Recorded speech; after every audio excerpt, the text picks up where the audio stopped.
అశేషంగా లక్షలాదిగా తరలి వచ్చిన రైతాంగ సోదరులకి, కుటుంబ సభ్యులకి, పాత్రికేయ మిత్రులకి మీ అందరికి కూడా ముందుగా నా హృదయపూర్వకమైనటువంటి నమస్కారాలు.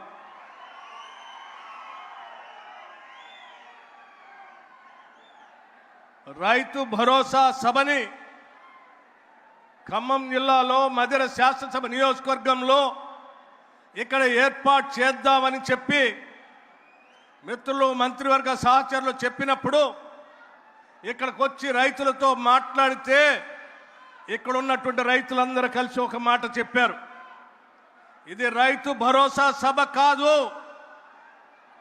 మా అందరి గురించి ఆలోచన చేస్తున్నటువంటి ప్రజా ప్రభుత్వాన్ని, ఈ రాష్ట్ర ముఖ్యమంత్రిని, యావత్ కేబినెట్ సభ్యులందరినీ కూడా రైతులుగా మేము ఆశీర్వదించడానికి సిద్ధంగా ఉన్నాం.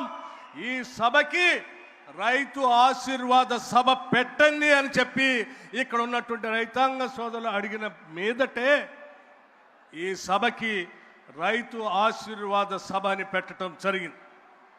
ఇటువంటి రైతు ఆశీర్వాద సభకి రాష్ట్ర ముఖ్యమంత్రి వర్యుల్ని, సహచర మంత్రివర్గ సభ్యులందరినీ కూడా, శాసనసభ్యుల్ని కూడా మధిర శాసనసభ నియోజకవర్గంలో ఈ కార్యక్రమం ఏర్పాటు చేసుకుంటున్నాం. రావాల్సింది కానీ ఆహ్వానించిన మీదట వారందరూ కూడా ఎంతో మనందరి మీద ప్రేమతో ఇక్కడికి వచ్చినందుకు మీ అందరి తరఫున పేరు పేరున మంత్రివర్గ సహచర సభ్యులు అందరికీ, శాసన సభ్యులకి మీ అందరి తరఫున వారికి నేను కృతజ్ఞతలు తెలియజేస్తా ఉన్నాను.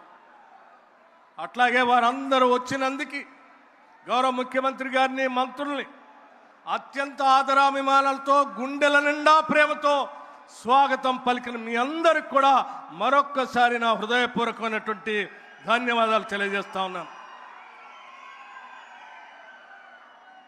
మిత్రులారా, స్నేహితులారా, రైతాంగ కుటుంబ సభ్యులారా,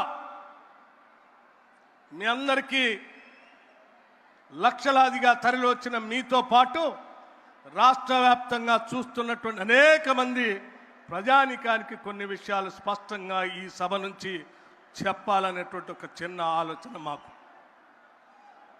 ఈ రాష్ట్రంలో మహిళలని మహాలక్ష్ములుగా చూడాలని, పూజించాలని ఈ రాష్ట్ర ప్రభుత్వ లక్ష్యం, ఆకాంక్ష. రైతుని రాజులుగా చూడాలని, గౌరవించాలని మా అందరి ఆశ, ఆకాంక్ష. అందుకే మహిళల్ని మహాలక్ష్ములుగా చూడాలనేటువంటి ఆలోచనతోనే ఆనాటి కాంగ్రెస్ ప్రభుత్వం మొదలుపెట్టిన వడ్డీ లేని రుణాల్ని గత 10 సంవత్సరాలు పాలించిన టీఆర్ఎస్ ప్రభుత్వం వడ్డీ లేని రుణాల్ని తుంగలో తొక్కితే తిరిగి మన ప్రజా ప్రభుత్వం, కాంగ్రెస్ ప్రభుత్వం అధికారంలో రాగానే గౌరవ ముఖ్యమంత్రి రేవంత్ రెడ్డి గారు, కేబినెట్ అందరూ ఆలోచన చేసి మన మహిళల్ని మనం సంస్కరించుకొని, మన సంస్కారం, మనం మహిళల్ని మహాలక్ష్మిలాగా పూజిస్తాం, గౌరవిస్తాం. అటువంటి మహిళల్ని ఆర్థికంగా ఎదగటం కోసం ఎన్ని ఇబ్బందులున్నా తిరిగి వడ్డీ లేని రుణాల్ని, ఆ పథకాన్ని రాష్ట్రంలో మొదలు పెట్టాల్సిందే అని చెప్పటమే కాకుండా సంవత్సరానికి 20,000 కోట్ల రూపాయలు, సంవత్సరానికి 20,000 కోట్ల రూపాయల లెక్క 5 సంవత్సరానికి 1,00,000 కోట్ల రూపాయలు మహిళలకి బ్యాంకుల ద్వారా లింకేజ్ చేసి రుణాలు ఇప్పించే కార్యక్రమం చేపడతామని చాలా స్పష్టంగా ప్రకటించడమే కాదు, కేవలం 2.5 సంవత్సరాల్లో ఈ రాష్ట్రంలో ఉన్నటువంటి కోట్లాది మహిళలకి 67,000 కోట్ల రూపాయలని ఇప్పటికే వడ్డీ లేని రుణాల్ని బ్యాంకు లింకేజ్ ద్వారా మహిళలకు అందించడం జరిగిందని చెప్పడానికి చాలా సంతోషిస్తా ఉన్నాం. అంతేకాదు, వడ్డీ లేని రుణాల పరిమితిని 5 లక్షల నుంచి 10 లక్షలకి పెంచాం.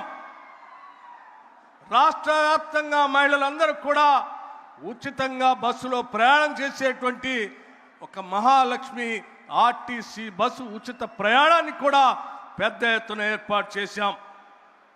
రాష్ట్రంలో ఉన్నటువంటి మహిళలు కోటీశ్వరులుగా మారటానికి వ్యవస్థలో అందుబాటులో ఉన్న ప్రతి అవకాశాన్ని కూడా వ్యాపారవేత్తలుగా మార్చడానికి రాష్ట్ర ప్రభుత్వం మహిళలకి అన్ని వేళలా అందుబాటులోకి వచ్చేటట్టుగా చేసే కార్యక్రమం మీ అందరికీ తెలిసిందే.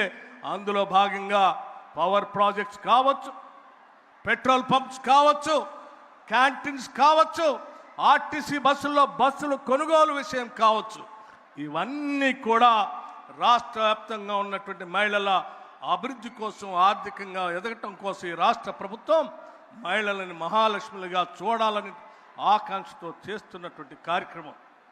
అందుకే రాష్ట్ర వ్యాప్తంగా ఉన్న మహిళలందరినీ మీరందరూ ఎదగాలి, కోటీశ్వరులుగా మారాలి అనేదే మా ప్రభుత్వ లక్ష్యం, ఆశ, ఆకాంక్ష కూడా.